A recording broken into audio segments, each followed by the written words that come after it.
Dear Chancellor and delegates, my name is Carl Holst and I am the chairman of the Danish Institute for Sport Studies, a proud parent organization for Play the Game. As an institute, we are very happy for the first time to be able to move our Play the Game conference outside Europe. More than 20 years ago, the first Play the Game conference took place, and on behalf of the board, we are proud that throughout more than 2 decades, our goal has remained the same: to promote democracy, transparency, and freedom of expression in world sport. I hope this year's conference can enlighten people about what's happening in the world of sport, and that we all experience the benefit of network and exchange of experience and knowledge during the conference.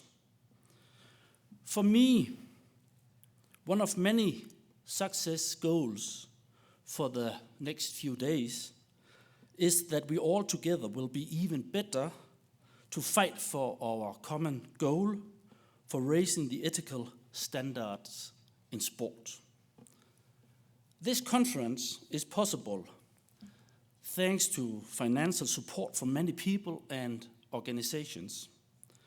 Daniel's found ethics initiative at UCCS, LART, City Council of Colorado Springs, UCCS, UCCS Sports Management Students, University of Colorado Boulder, Visit Colorado Springs, the Colorado Springs Sports Corporation, U.S. Anti-Doping Agency, Partnership for Clean Competitions, El Pomar Foundation.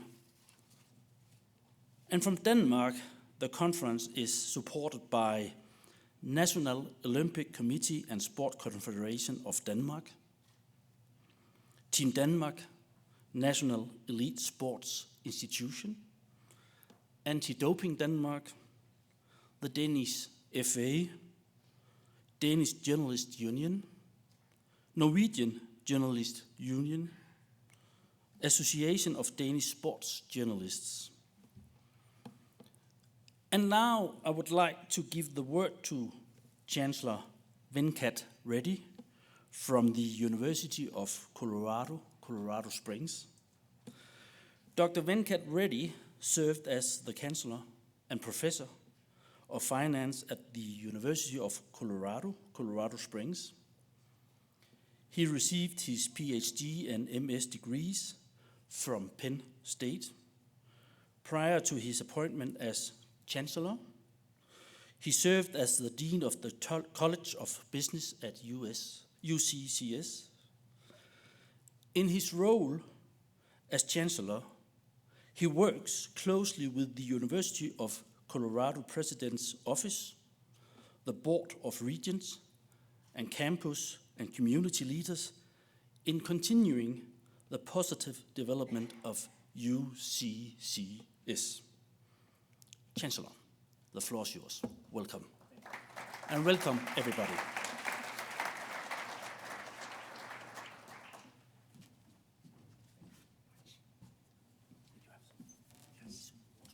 No, I'm good. Thank you very much, Carl. And welcome to all of you. I saw this picture in the front, and that was part of my bucket list to do rock climbing. So I just did that a month ago. Now I have tremendous respect for the athletes who do that stuff. It's not easy, but it's been a lot of fun. But really, I'm so delighted to welcome all of you here today formally to the conference. Welcome to the United States of America, and welcome to Colorado Springs. We are the Olympic City, USA, home of the United States Olympic Committee, hosting 23 national governing bodies. including, believe it or not, USA Cricket, the national governing body of my favorite sport that I grew up with. We are delighted that you chose Colorado Springs as the first site for Play the Game conference located outside of Europe.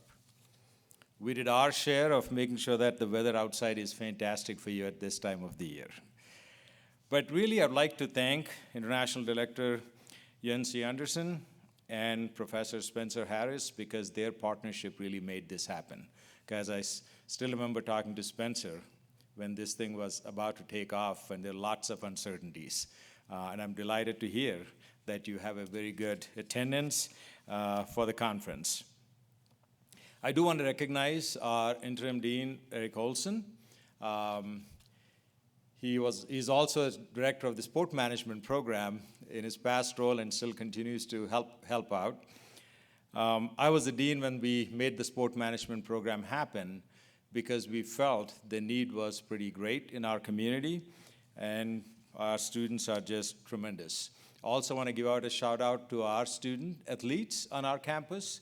The things that you're talking about today have a lot of relevance for our students, because we make sure that they are performing both in the classroom as well as on the field. So many of them are very high in academic achievement as well. And I also want to give out a shout out to our students who are helping out with this conference. So thanks for doing that. This puts a good name for us. Thank you. And I'm pleased to be here on behalf of the University of Colorado, Colorado Springs, the largest comprehensive research university in Southern Colorado. As I was looking to the website, it says the Play the Game is an initiative run by the Danish Institute of Sport Studies, aiming at raising the ethical standards of sport and promoting democracy, transparency, and freedom of expression in world sport. And I'm honored that our city is hosting an event working towards these serious concerns when we are hosting so many national governing bodies here. Since I became Chancellor of UCCS, I've been promoting a culture of respect, compassion, safety, and excellence. These are values that we are working hard on our campus, because for me, respect is at the core of everything, because respect cuts across anything you can think of: age, gender, wealth, position, national, international, doesn't matter. So this is exciting to see us collaborate with you. A special thanks to the Danish Fund Ethics Initiative at UCCS for supporting us to promote ethics both on our campus and our community and beyond in Southern Colorado as well. In my mind, ethics is like oxygen. You can't live without oxygen, but you can't see it. Ethics is no different. You can't see it, but you will struggle both as an individual and an organization if we don't have the highest ethical standards. And it's important to both survive as well as thrive as an organization. And acting ethically is not about doing the right thing when it's convenient or it's easy. Doing the right thing even when things are tough. You also have to be ethical consistently. Being ethical means that you're operating with clarity and conviction. It makes you powerful in a good way, and it means you can be trusted. Nothing can be more important in the world of sports. I deeply appreciate the work the Play the Game conference is doing, which is working to build a culture of ethics across teams and countries. And I want to thank each one of you for addressing pressing concerns in the world of sports. Finally, I want to thank the many local organizations who helped to make this event possible. The City of Colorado Springs, the Colorado Springs Sports Corporation, Visit Colorado Springs, the U.S. Anti-Doping Agency, the Partnership for Clean Competition, El Pomar Foundation, as well as all the European folks who have supported this program. And we are also proud that we are able to support the program as well. Without strong community partners, we would not be able to host you all here today. So I hope you all have a wonderful, productive conference. Enjoy Colorado Springs and its beautiful views of the Rocky Mountains. Again, thank you once again for being at this conference and doing this important work. Thank you.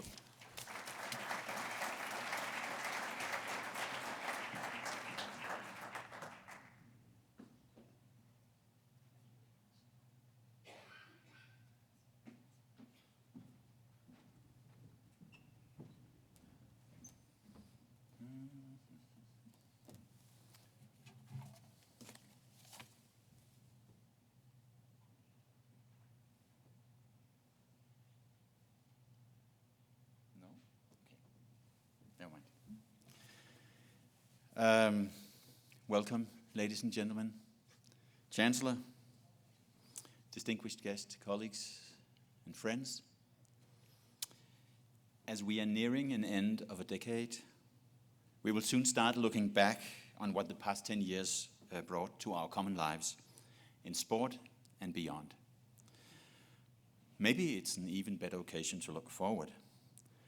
Although you may argue rationally that our construction of time is human-made and can hardly influence the course of history, it has often happened that events at the end of a century or at the end of a decade foreshadow what the next decade will bring, for better or for worse.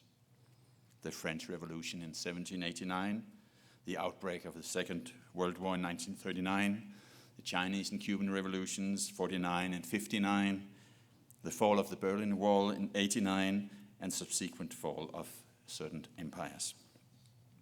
For sport, the foundation of the International Olympic Committee in 1894 ushered a century of uninterrupted global growth in elite sport, a growth that goes on today, apparently unaffected by the financial ups and downs of the rest of the society.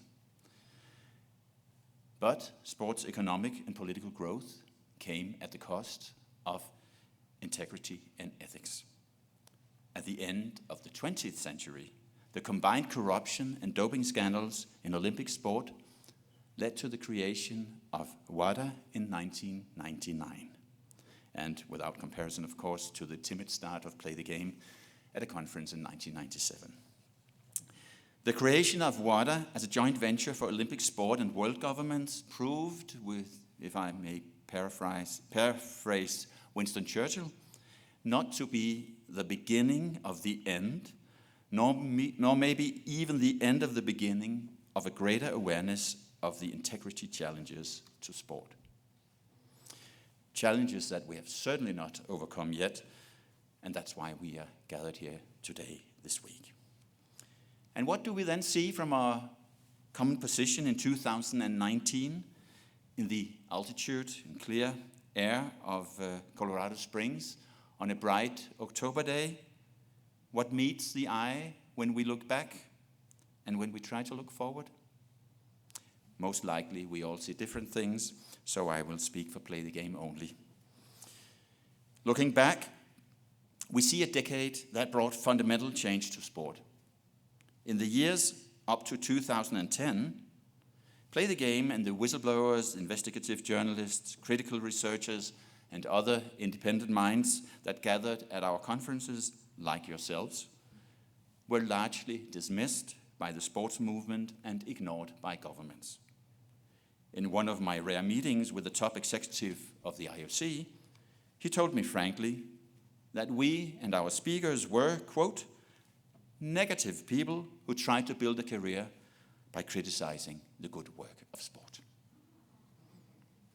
But evidence was building up, and in my view, my personal view, the public breakthrough came on 17 October 2010, when the Sunday Times published videos, documents, and articles showing that FIFA top leaders were ready to take bribes when choosing host nations for the World Cups. This came on top of evidence against FIFA built over 15 years by, for instance, reporters Andrew Jennings, Thomas Kistner, and Jens Weinreich. One of them is here. And by Swiss prosecutors. When later the IRS and FBI investigators then followed the journalistic leads, they proved how the FIFA business had reached a level of crime that nobody honestly had dreamt of. We are extremely grateful that the two key protagonists in the prosecution of FIFA, Stephen Berryman and Evan Norris, have given priority to being among us these days. And let me privately admit in this closed circle that I have had passing moments of pride when they both have told me that they found material from our website, typically produced by very negative people, important for their understanding how crime can infiltrate international sport. It was also at the beginning of this decade that the sports movement slowly started to admit that match fixing might be more than a journalistic fantasy in the head of Declan Hill and a few others. And a Europol investigation in 2013 exposing hundreds of fixed matches through global networks removed the last doubt that match fixing was thriving business for organized crime. In 2014, a threesome of systemic doping, bribery of sports officials, and blackmailing of athletes, carried out by a state-driven sports system in close cooperation with an international federation, was revealed, and several of the main actors and whistleblowers in the Russian international doping case are here with us and will discuss the consequences at this conference. Curiously enough, a few days ago, it was confirmed that it is not only states that can run organized programs for cheating. A private company, not too far from here, with huge influence on young people's mindset worldwide, has just closed down its athletics development program after devastating revelations of drugs transgressions. The words, "just do it," will never mean the same. Human rights abuse, exploitation of taxpayers' money in connection to major sports events have over the decade been raised by popular movements all across the world. In Brazil, Qatar, Russia, Belarus, Azerbaijan, sports organizations have been forced to promise that they will comply with international labor rights and other international standards, in contrast to earlier times where the standard answer was that sports governing bodies could not get involved in politics. Last but not least, courageous women and men in many countries, the United Kingdom, France, the Netherlands, Norway, Colombia, Afghanistan, Uganda, and many other countries have come forward and reported that they were sexually assaulted by their trainers and managers, who typically received better protection from their sport than the athletes did. Most horrific, as you will all know, in the US gymnastics case, with its horrendous abuse of more than 350 children and young athletes who were betrayed and traumatized in a high-performance culture bound by blind ambition, conspiracy, and silence. To sum it all up, just 10 years ago, all the challenges I've mentioned were taboo. Sport would not recognize them and would not discuss them. Doping was on the agenda, all right, but mostly as an expression of a weak individual character. Today, these topics are all over the place at almost every important sports meeting at the national and international level. They are discussed by the Olympic family, by governments, by athletes, by NGOs, by the media. And that is because some honest and sometimes fearless individuals started ringing the bells of truth. So now the big question is, what will the next 10 years bring? Will we meet in 2029 and be able to look back on a decade that brought us higher ethical awareness, powerful international alliances for integrity, and convincing solutions? Or will the ringing of the bells drown in the confusing noise that dominates our communication these years? Where can we today take omens of what the future will bring? We can look to the governments and their international organizations who increasingly shape policies aiming at better governance, more transparency, and stronger integrity in sport. But even so, we know that all policies depend on the determination to carry them out. And not all governments are ready to offer sport a safe pair of hands. We have seen how criminal investigators have sent shockwaves through international sport by arresting and charging sports leaders who thought they lived above the law. A remarkable number of former top people in the Olympic and sports movement are now under criminal investigation or already in jail. In France, in Norway, in Austria, in Brazil, and of course in the US. But even if legal action can produce wonderful results, we cannot expect to solve every problem in sport. Bear in mind that the public investigators often work in very small teams, in very modest offices with lousy IT systems. They are under-resourced, and they have many other tasks on their desks. They are up against a global sports industry with endless means to hire the best public relations companies and the best lawyers money can buy.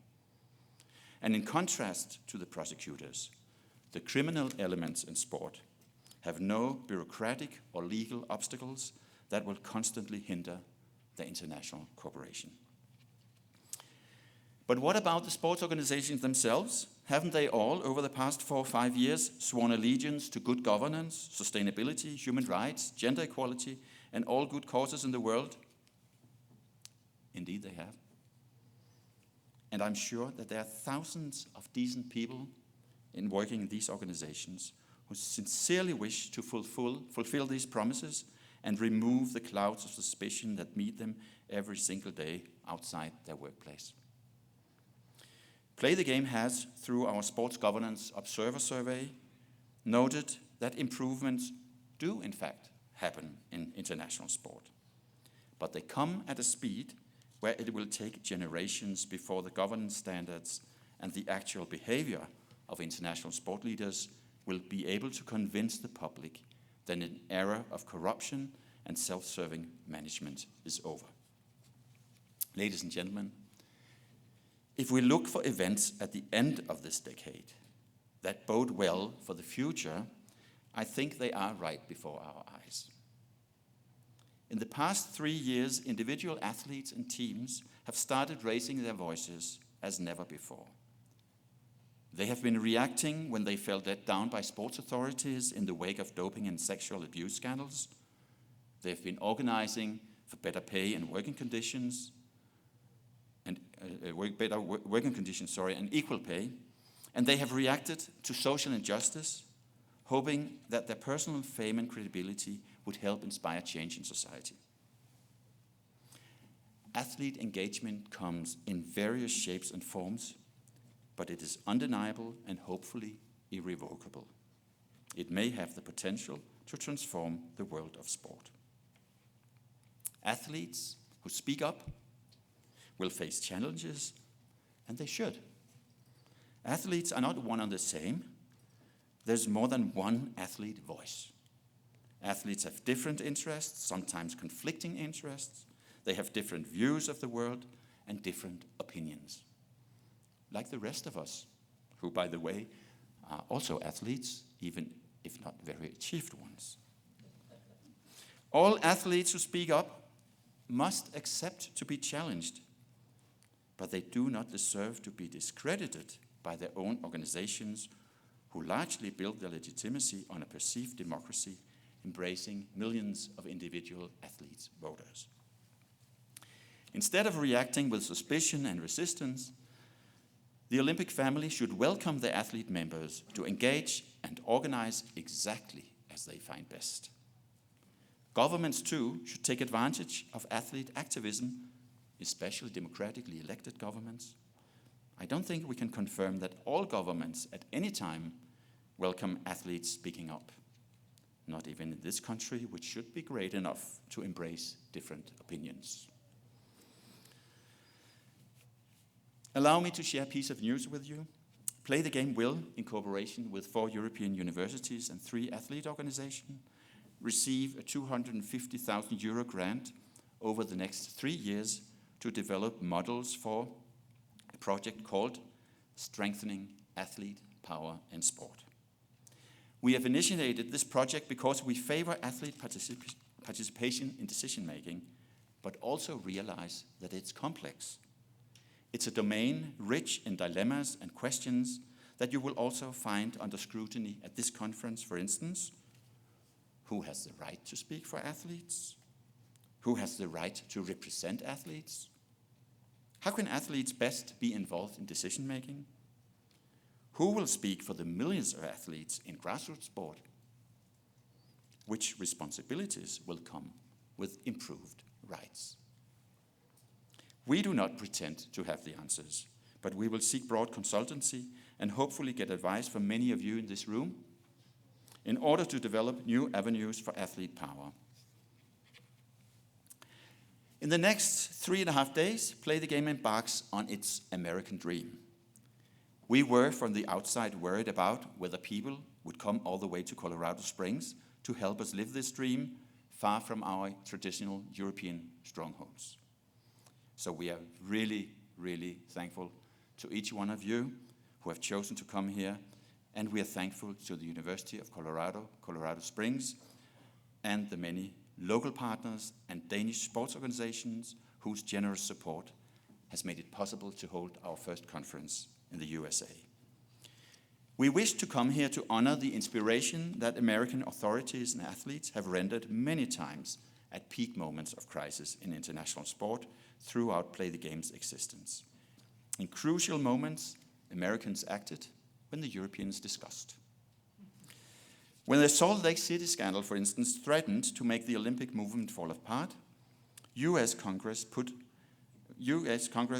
helped reformers in the IOC push through reforms. The US Anti-Doping Agency has taken action against the nation's own superheroes several times. Think about names as Marion Jones and Lance Armstrong. And most lately against a powerful sportswear company, as I referred to earlier. Actions that resound in the international domain. I've also previously praised the efforts by the IRS. We may be the only ones in America who love the IRS. And the FBI in bringing prominent FIFA leaders to justice. But to be honest, our American dream is not that different from the dream we have always had. American sport has many characteristics of its own, but recent years have shown that the challenges here are largely similar, and that goes also no matter where in the world we look. So one thing we can promise for the 2020s is that Play the Game will continue to raise the essential questions for world sport, no matter how sensitive they are. We will continue to create alliances for research that can help us describe the nature of the challenges. We will remain a forum where every relevant stakeholder is warmly welcomed to engage in open and respectful debate, so we can learn from each other in our quest for sustainable solutions. So let's hopefully make it a common dream that we continue to confront the challenges of sport together. We will surely have disagreements over the next few days, but without disagreements, we will never advance. Let us all listen carefully to our opponents, keep the eye on the ball, and play the game. Thank you.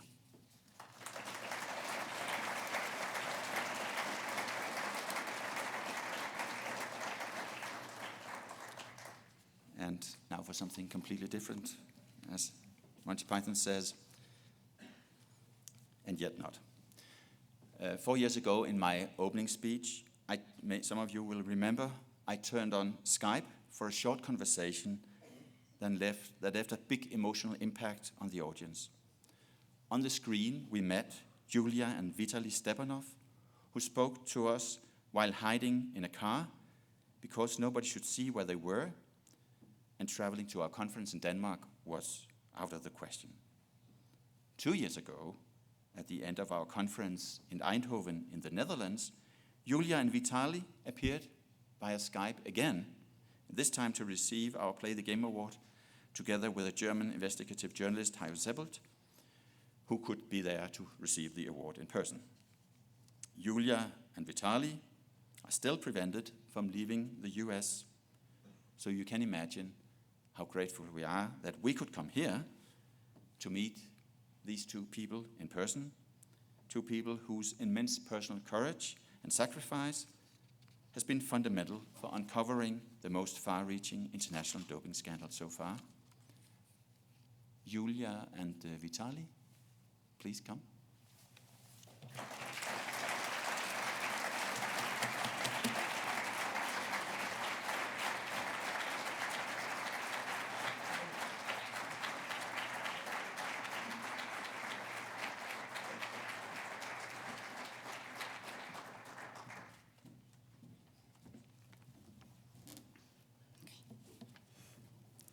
Hello, my name is Yuliya Stepanova.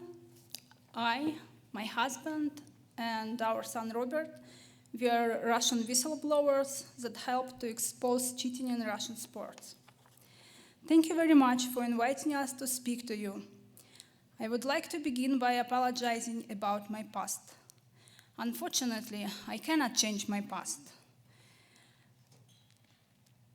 I was in the Russian doping system, I cheated, and now I am talking about it. It's been almost 7 years since I started whistleblowing about the doping problems in Russia. I regret not speaking up sooner, but I am thankful to the WADA code for giving athletes second chance. Athletes that cheat believe that they can get away with cheating.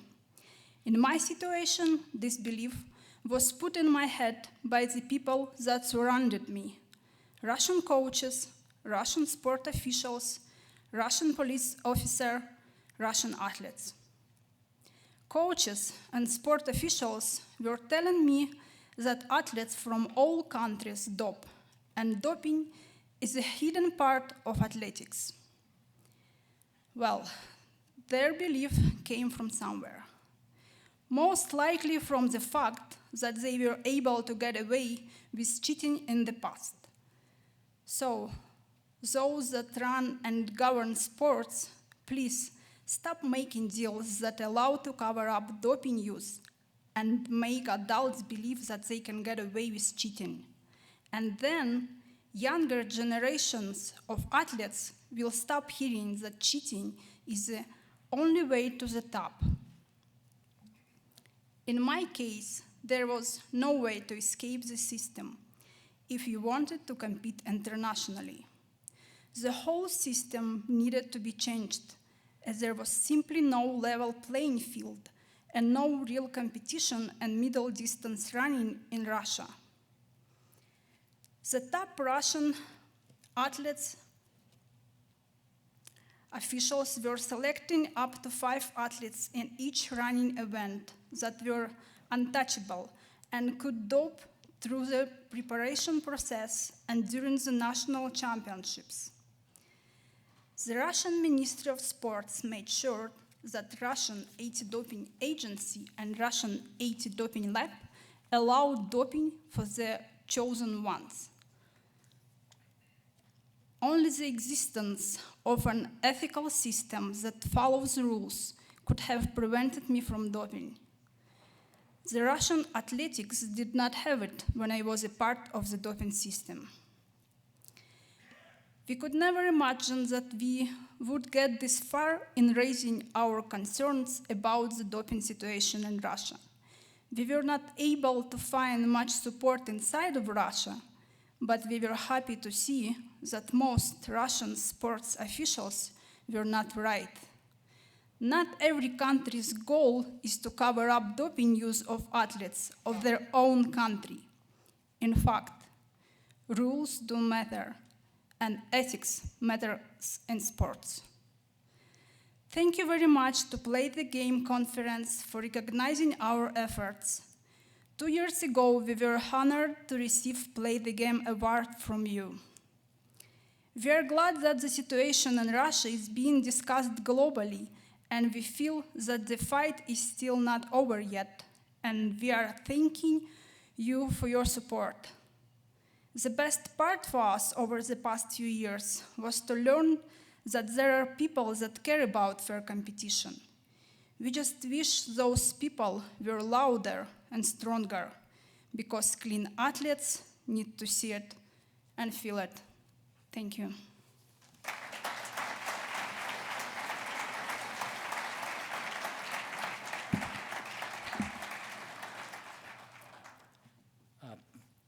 Dear Jens, dear Play the Game conference participants, my name is Vitaly Stepanov. My wife, my son, and I have been on the amazing journey since February 8, 2013. That was the day when Yuliya and I were supposed to get officially divorced. Usually, before making a big-time decision, you try to think it through. And by the Russian rules, you get 1 month to think about it. And we did. We did not see each other together. So when around 9 a.m. on February 8, 2013, one of us had to go and get an official divorce stamp, we started fighting doping as a family. Yuliya took a phone in her hand and went to the office of the Russian Athletics Federation to start recording Mr. Melnikov, the head endurance coach of the Russian team. I sat in the car, waited, and I was happy. And well, that would probably explain how smart and thoughtful we are in our decision-making process. Some days I would like to think that I'm good at planning and I know what I'm doing with my life. Usually the day after, I get hit in the head with a hammer. It's like someone from above is telling me that planning just does not work in my life. In fact, this saying is often in my head. If you want God's smile, tell him your plans. And I cannot even say that I am a religious person. My life is unpredictable, and I was fortunate to meet many of you in my life.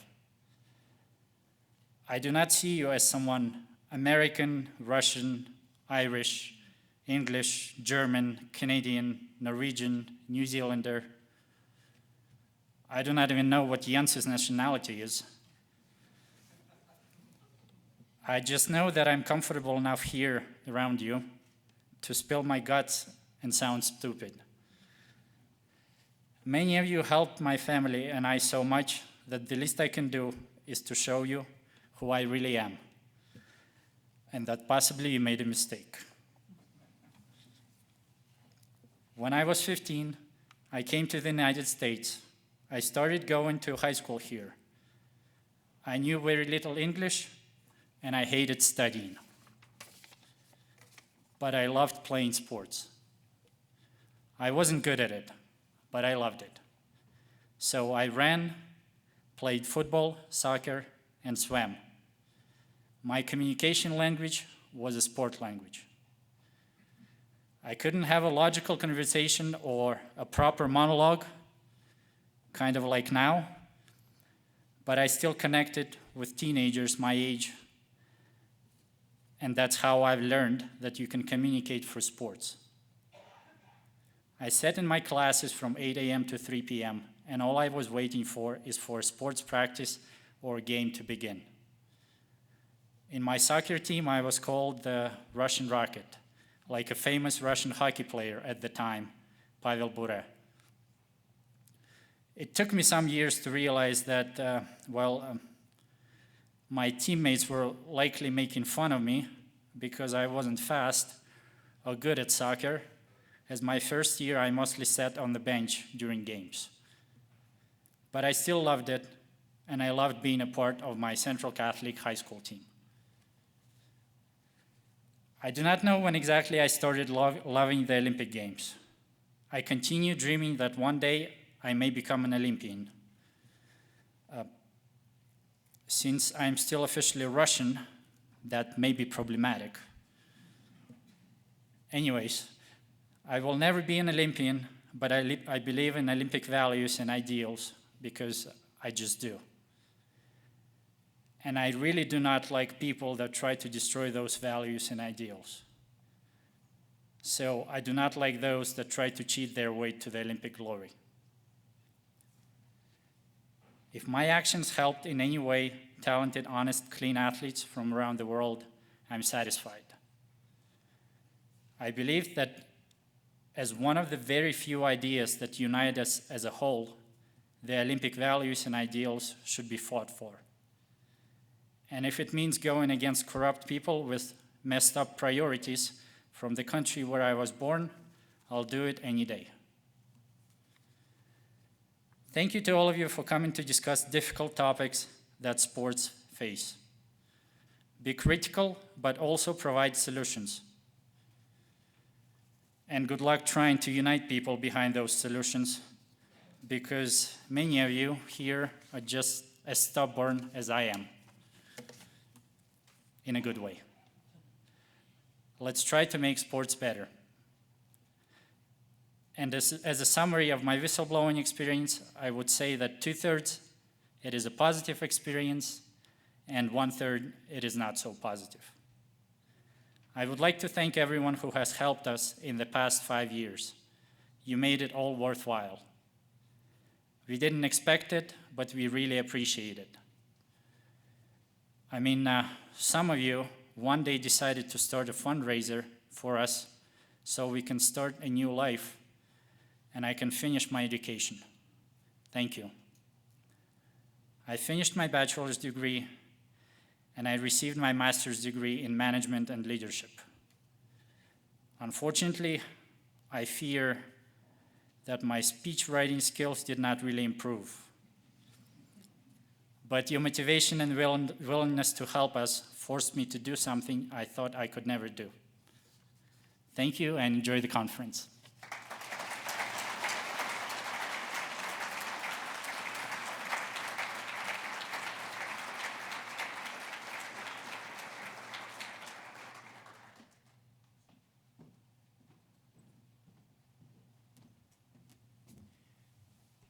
Thank you, Yuliya and Vitaly, also for making us smile.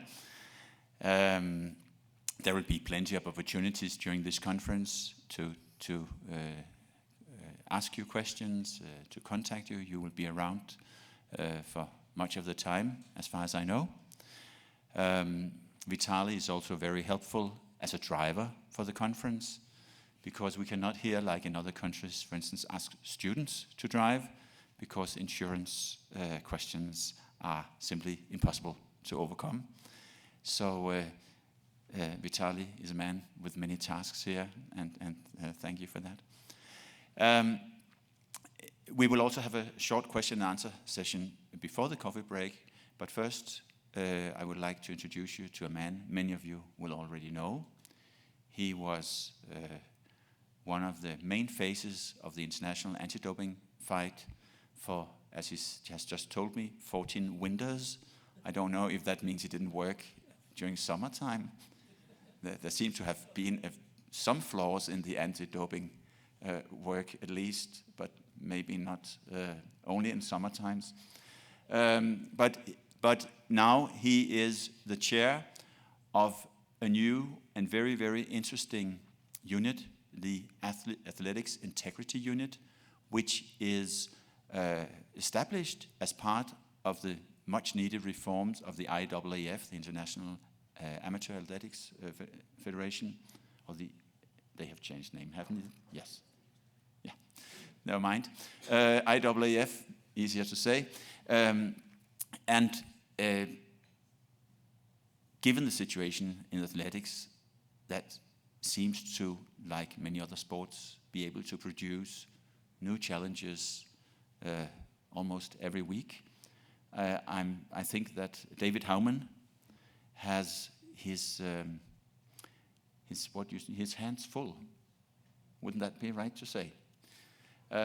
We look forward to hearing you about the challenges to integrity in athletics and other sports, and of course, how to solve them. Thank you.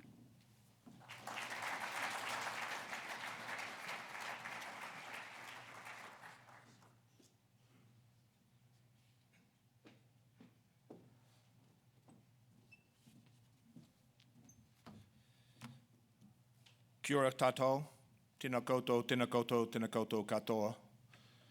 In New Zealand, that means welcome to my speech.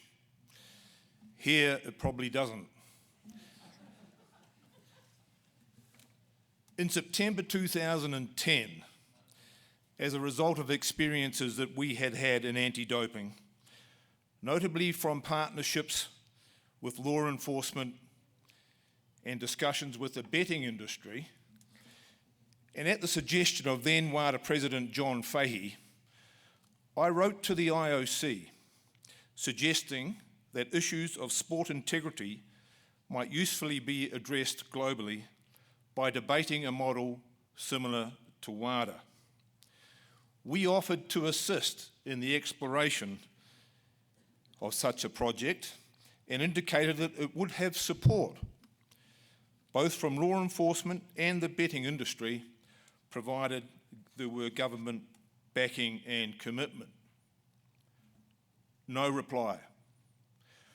Also in September 2010, there was a significant betting scandal in the sport of cricket, involving 3 members of the Pakistani international team.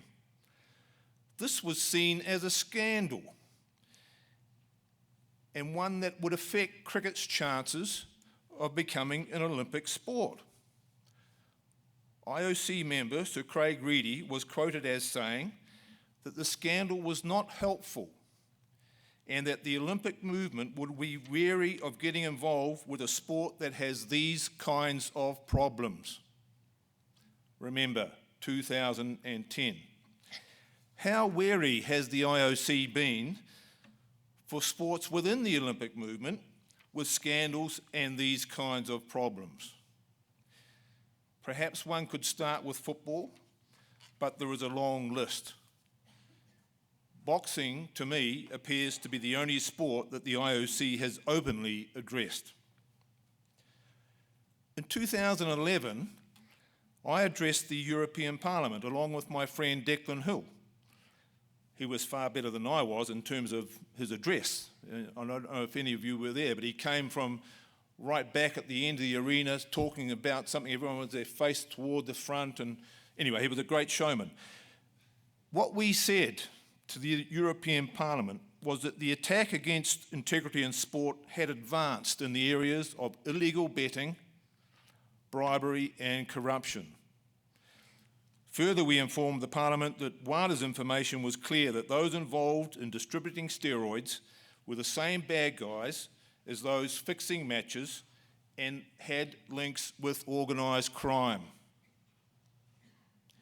The response was the drafting of the Macklin Convention, ratified last month, and now providing a base from which to build in respect to match manipulation, including a platform where governments can share data and information. But what else has occurred since then? I'm tempted to go through a historical process that Jens has already done, but what I'm going to do, because I think I want to stir you up a wee bit. How many of you here in this audience have heard of Kyle Gersdorf? No one. How many of you in this audience think e-sport is sport? Few. Jens quoted Winston Churchill before. Winston Churchill said, "It takes courage to stand up and speak. It takes more courage to sit down and listen." In 2017, the game Fortnite was introduced. It now has 240 million players. 240 million. Wouldn't you like that if you were organised sport? 40 million of whom tried to qualify for the World Championships. World Championships were held in New York a few weeks ago. 60,000 young people rocked up to the stadium in Meadowlands every day to watch for 10 days in a row. Kyle won. He made $4 million. He's 18. Now, esports are here to stay. They're not going to go away. Counter-Strike, League of Legends, very, very popular sports, already running leagues in many countries around the world. And what are we doing about them? Nothing. What are we doing about all the things that go along? Maybe we should do something, but maybe they don't want us to do anything. It's a private industry, doesn't need government help, money, doesn't need an international federation, doesn't need any money. It's a self-sustaining industry. Wouldn't we like that to be a model for sport? It's got all those good things going for it. What it's got going on the other side, however, are the issues of integrity. Child trafficking, child abuse, grooming of young people to cheat, to make a mistake in playing the games, and illegal betting. Now, we've heard talk today so far about North America and Europe. I live in a part of the world where we refer to Asia as being the powerhouse of the world. In Asia, in the unregulated betting market in sport, $2 trillion. $2 trillion, which is more than what people estimate the gross product of sport is on an annual basis. That's in the unregulated market. In Australia, in the last 6 months, the Victorian Police, who run a sport integrity unit, busted an e-sport game where it had been fixed. And who were the players who were accused of fixing it? People with association with organised crime. And that's Australia, a good country. Imagine what goes on in some of the countries which don't have laws or don't have people who are good. That leads me to another little theory of mine. We can have all the good rules and protocols and processes in the world, but they're no bloody good if you don't have good people to implement them, practice them, and monitor them. It's people that makes the difference. In my country, we have a saying, hei tangata, hei tangata, hei tangata. It is the people, it is the people, it is the people. And people need leaders. One of the students that I have in one of my classes said to me, if you think you're a leader and you turn around and nobody's following you, you're just out for a walk. There are a lot of walkers in sport. We need more leaders in sport. So that's my little diversion, and I want to just finish it by saying North Korea has 600 hackers specially to hack into online gambling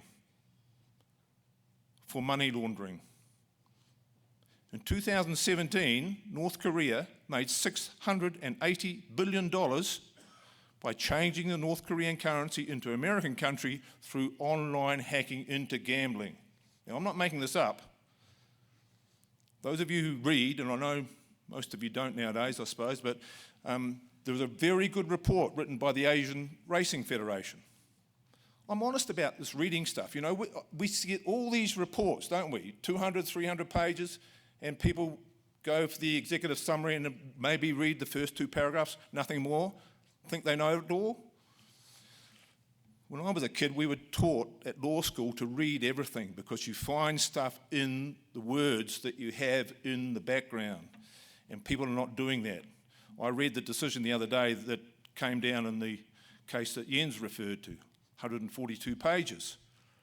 Until you read it, you don't understand it. Anyway, that's just another little deviation. I beg your pardon. Can I come back to what I really want to talk about? And what are we doing in terms of addressing issues of integrity? So you heard me give the background. The cricket case that I told you about, they didn't wait for the criminal prosecutions to take place. They prosecuted the players. What do we do in terms of officials? The couple of guys standing trial, we hope, in France shortly, Lamine Diack being one of them. There's one who's standing trial in Brazil, Carlos Nuzman. Have we done anything about them in terms of what they may have done to upset the reputation of the sports they were engaged in? Are we too scared to address it? I think we are, and I worry about that. I worry that what has happened in sport over the last little period of time is we've got investigations. Sport doesn't know investigations. It's never had them in the past. It's been autonomous and it's been away from control. It's been away from inquiry. So investigations are new, really new.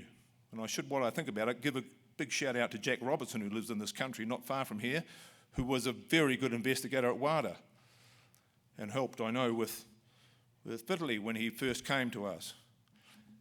So people don't know what to expect. And what we've now got in the world of sport is some really, really good investigators who do find out stuff without the power of search and seizure and subpoena, which they would love to have, but they don't have.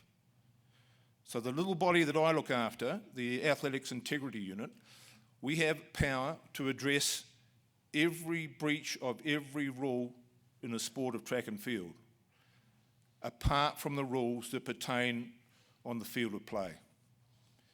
So everything from age manipulation, to event manipulation, to bribery, to corruption, to election sagas and so on. And we do it well. We have an aim to be best in class. We hire the best people to do the best jobs. We have a very good leader in Brett Clothier. And I'll give you a little snapshot. We just recently had the General Congress of Track and Field in Doha. There were candidacy rules that had to be followed for all the candidates who put their names forward for election.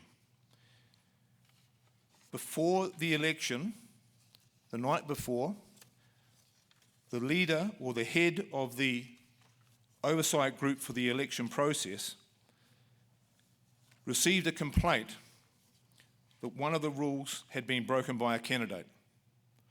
She came to us at the AIU saying that it was a serious one and therefore under the rules we, the AIU, should investigate it.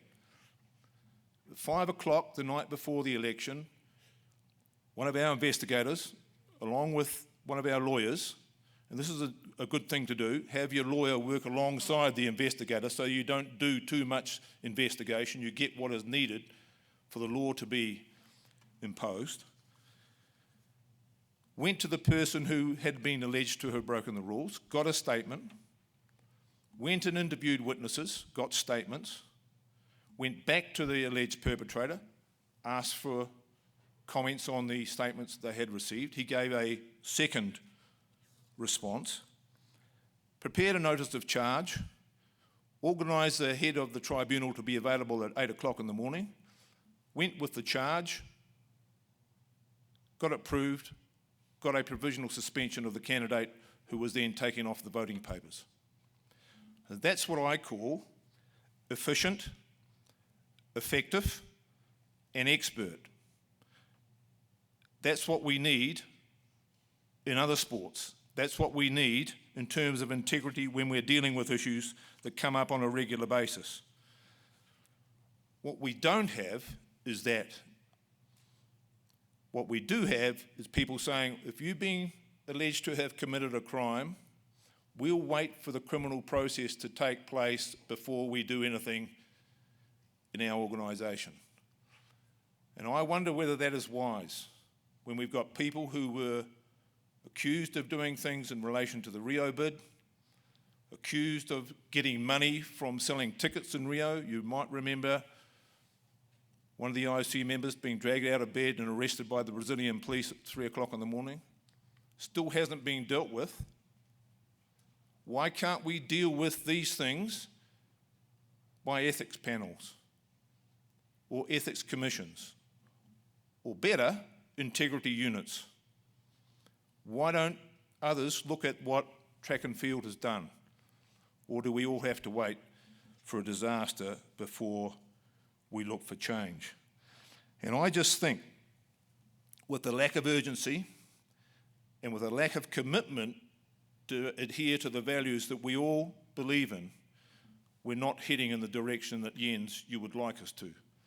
And I would like to be able to come back in 10 years' time and talk to you and say we have achieved a lot more.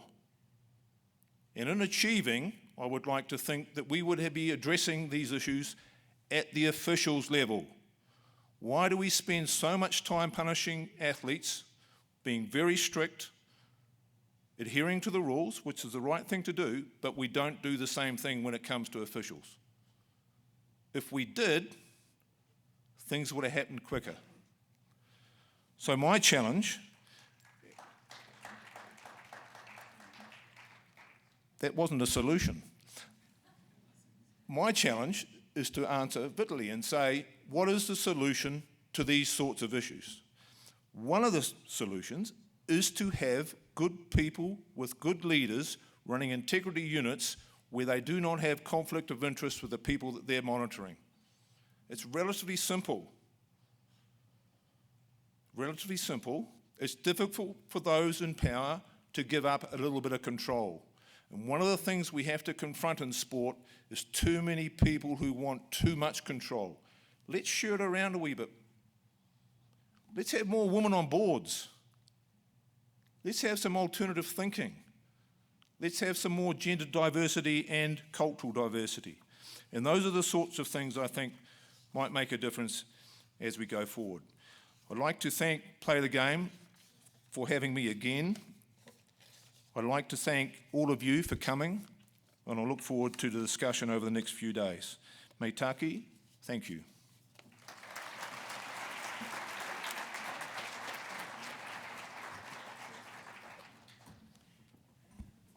David, I will kindly ask you to take a seat up here, and Vitaly and Yuliya.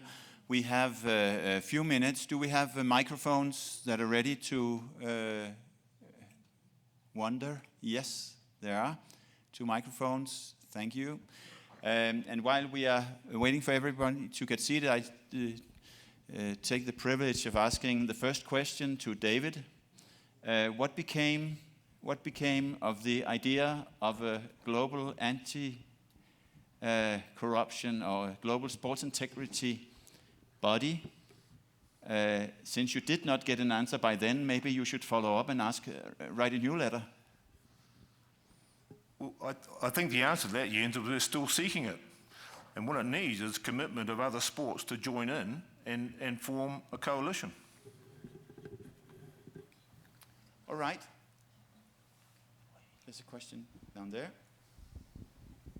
Hi, Jeff Parsons, Olympic high jumper, and I've created independent player organisations in the UK and in Europe. Question for David. And David, the question's organisational, not personal. I've lived my entire athletic career under the auspices of Primo Nebbiolo and Lamine Diack, not 2 people I would lend my pension to. Seb Coe as Vice President of the IAAF, with some responsibility for governance, as far as I can see, is not on record anywhere as having questioned why the President's son might be running around doing stuff, and I use that as a technical term, in the athletic and Olympic family. I'm a politician and a company director in the UK with responsibility for governance. What do I go back and say to my colleagues in the UK? Why do I trust the ARU? We have nothing to do with Seb Coe, if that helps you. The issue for us is we do our business separately.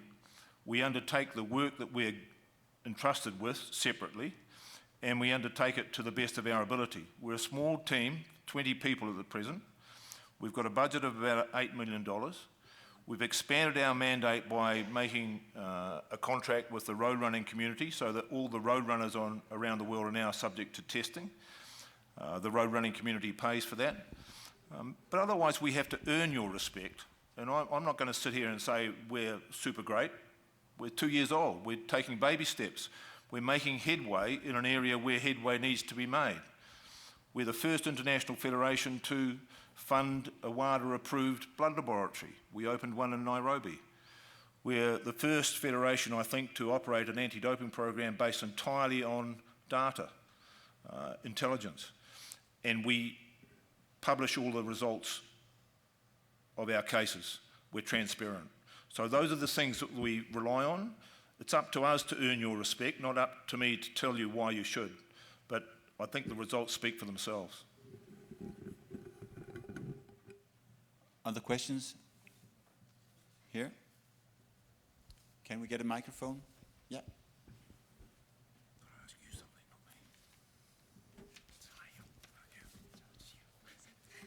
Higher settled. David, question about the Athletic Integrity Unit. Can you comment on the issue with women in hyperandrogenism?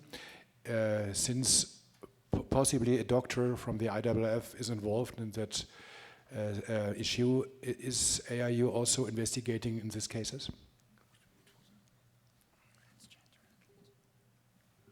Sorry, hi, I missed the crunch of the question. The crunch, okay, I try it again. A little bit. Okay, we did a documentary 2 or 3 weeks ago about women in sports, females with hyperandrogenism issues, and my question is, since a doctor of IAAF is possibly or involved in that matter, there are allegations against this doctor, is AIU also investigating these cases? The answer to both is we are investigating, and it would be inappropriate for me to make any other comment at the moment. But the information that came forward in your documentary was useful. Thank you.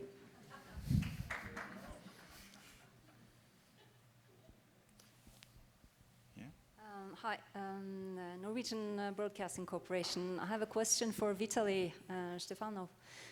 Do you believe in David Howman's project, the Integrity Unit? Is that the solution? Would that have been different for you? You were the first whistleblowers.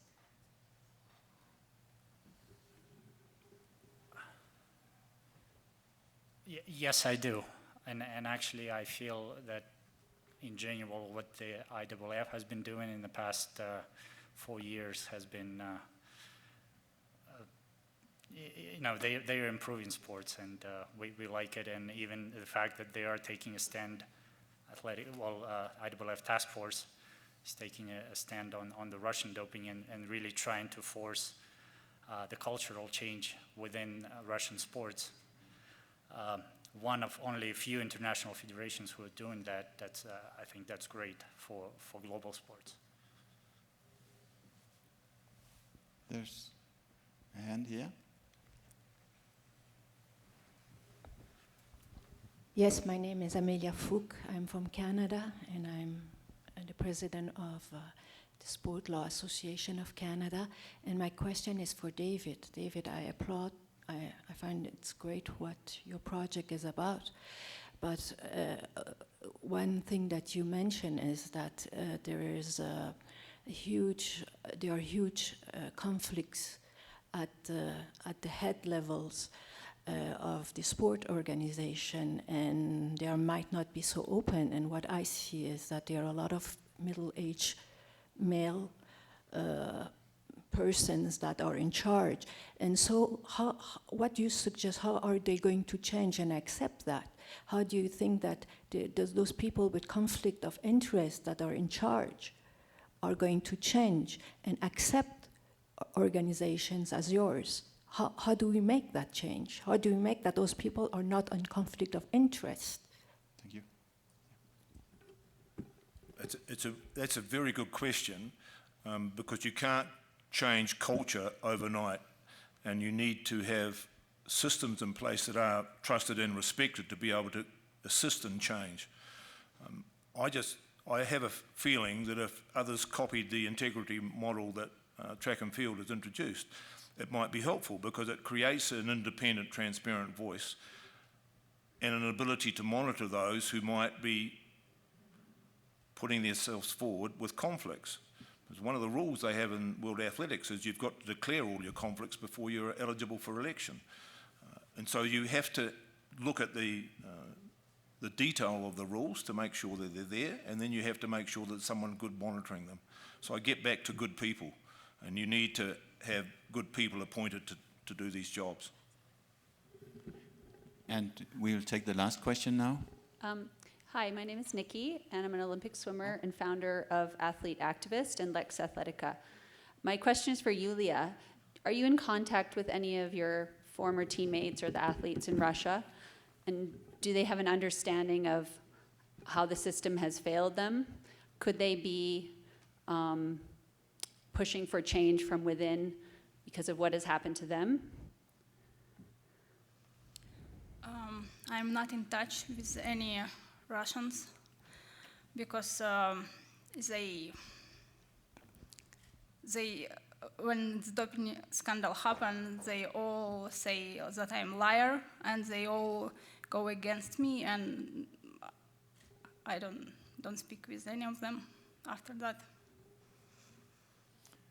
Okay, I overlooked that Nikki had the microphone, so the last question now.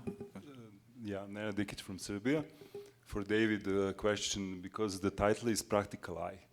And actually we didn't hear from you anything practical, what's happening in 2 years' time of Athlete Integrity Unit. We saw that HIO did something for you. National federations are doing something for you. You said that officials should be punished, and Sebastian Coe is still there where it is.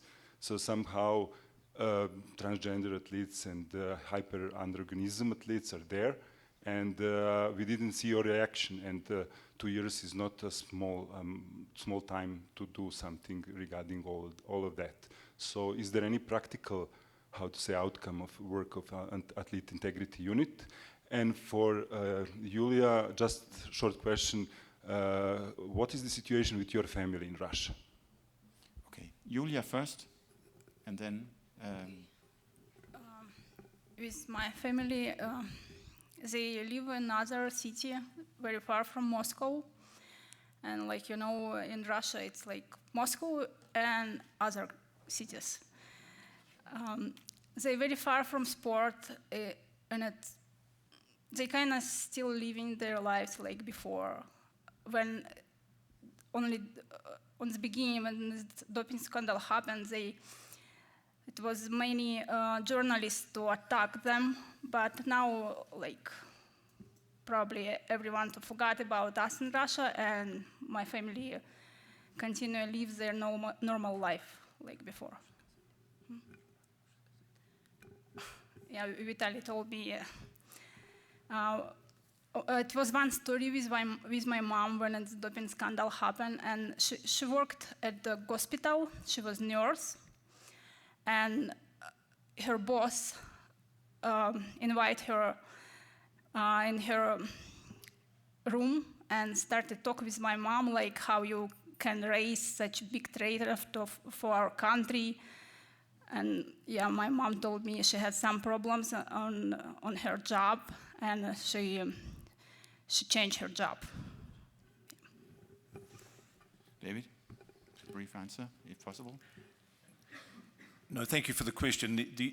What we have done in practice is run an extremely good anti-doping program, the results of which are all on our website. And you'll notice that not only have we had to deal with tens of Russian athletes who have cheated over the years, some of them in retrospect, and got them all sanctioned. I think about 125 to date. We've looked at progress being made or not made in countries like Kenya and Ethiopia. Many Kenyans have been sanctioned as a result of the good work we have done in anti-doping. But I don't want to praise the unit, I want to just give you the results. You can see these on our website. We've done work already in relation to the Russian scandal, and we've provided information to the task force that Rune Andersen heads in relation to RUSAF. So that sort of practical work, which you might not see in the headlines of the paper, that we are doing on a daily basis. With a staff of 20, we have 8 investigators, and the investigators are busy at the moment looking at age manipulation complaints to ensure that those athletes who are competing in under 17s and under 19 events are the age that they say that they are. And we're looking at nationality manipulation as well. So there's a lot of stuff that is going on which we can't talk about until the investigations are complete. And all I can do is tell you that we are working extremely hard in those areas. All right. Now for the first logistic exercise of the conference, to go out, have coffee, and come back again in time. Traditionally, that's one of the more complicated exercises in international sport. But I'm sure you will do it in Olympic standards. We will allow a 5-minute delay. So let us meet at 10 minutes to 4. And then various kinds of athletes, organizations, and representations will take center stage. Thank you very much, ladies and gentlemen.